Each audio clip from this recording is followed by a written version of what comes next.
রাজার মেয়ের পেটে একটা জীবন্ত সাপ বাস করত। সাপটি রাজার মেয়েকে নিয়ন্ত্রণে রাখত। রাত হলে রাজকন্যার মুখ থেকে কিছুক্ষণের জন্য বেরিয়ে আসত এবং বনে চলে যেত। ভোর হওয়ার আগেই আবার রাজকন্যার নাকের ভেতরে ফিরে যেত। রাজকন্যার সম্পূর্ণ অজানা ছিল যে তার ভেতরে একটা সাপ বাস করেছে। অজান্তেই সে সম্পূর্ণরূপে সেই নাকের নিয়ন্ত্রণে চলে যেত। রাজকন্যার ভেতরে ৬০ ফুটের একটি সাপ বাস করত কিনা তা রাজকন্যার কেউই জানতেন না। সবাই ভাবছিল রাজকন্যার কী রোগ হয়েছে, যার ফলে তিনি সারাক্ষণ অজ্ঞান হয়ে পড়েছিলেন। এমনকি সেরা ডাক্তার এবং চিকিৎসকরাও জানতে পারেননি। লক্ষণ যখন রাজকন্যার ভেতরে গেলেন, তিনি দেখলেন যে অনেক ডাক্তার এবং চিকিৎসক রাজকন্যার চিকিৎসায় ব্যস্ত। এক কোণে চুপচাপ দাঁড়িয়ে লক্ষণ পুরো ঘটনাটি দেখতে লাগল।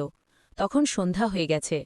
যখন সকল ডাক্তার ও চিকিৎসক ধীরে ধীরে চলে গেলেন, তখন লক্ষণ রাজার মন্ত্রীর কাছে গিয়ে বললেন, মন্ত্রী, সবাই যথাসাধ্য চেষ্টা করেছেন, এখন আমাকেও একটা সুযোগ দিন। লক্ষণের কথা শুনে মন্ত্রী তাকে রাজার কাছে নিয়ে গেলেন এবং লক্ষণের প্রস্তাব তার কাছে পেশ করলেন।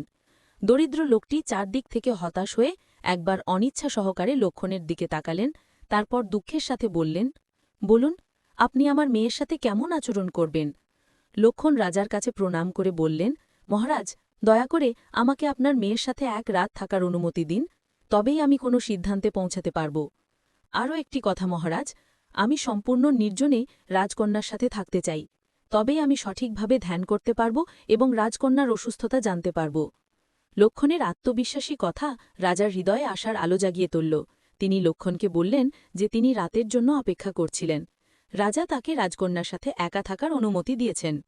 রাজার অনুমতি পাওয়ার সাথে সাথেই লক্ষণ রাজকন্যার ঘরে চলে গেল এবং তার থেকে কিছু দূরে চুপচাপ বসে তাকে দেখছিল। রাত ১২টা বাজতেই সাপটি রাজকন্যার মুখ থেকে বেরিয়ে আসে এবং অজ্ঞান অবস্থায় শুয়ে রইল এবং প্রাসাদ প্রাঙ্গণ দিয়ে বনের দিকে হেঁকে গেল। এই সব দেখে লক্ষণ হতভাগ হয়ে গেল। সে কোনো নড়াচড়া না করে চুপচাপ সেখানে বসে রইল। রাতের শেষ প্রহর যখন শেষ হতে চলেছে, তখন সাপটি ফিরে এসে রাজকন্যার মুখ ভেদ করে পুরোপুরি রাজকন্যার ভেতরে ঢুকে গেল। সরল লক্ষণ পুরো ব্যাপারটা দেখল। দৃশ্য দেখে তার বুঝতে বেশি সময় লাগেনি যে এই সাপটিই রাজকন্যার সমস্ত অসুস্থতার মূল। সকাল হলে রাজা চন্দ্রসেন ভয় এবং অধৈর্যের মিশ্র অনুভূতি নিয়ে তার মন্ত্রীর সাথে দীর্ঘ পা ফেললেন রাজকন্যার ঘরে এবং অধৈর্য হয়ে তিনি লক্ষণকে জিজ্ঞাসা করলেন, বলো ছেলে, তুমি কি সিদ্ধান্তে পৌঁছেছ? আমার মেয়ে কি আর আরোগ্য লাভ করবে? লক্ষণ উত্তর দিলেন, মহারাজ, আমি রাজকন্যার অসুস্থতা আবিষ্কার করেছি এবং ঈশ্বরের ইচ্ছা হলে সে অবশ্যই সুস্থ হয়ে উঠবে।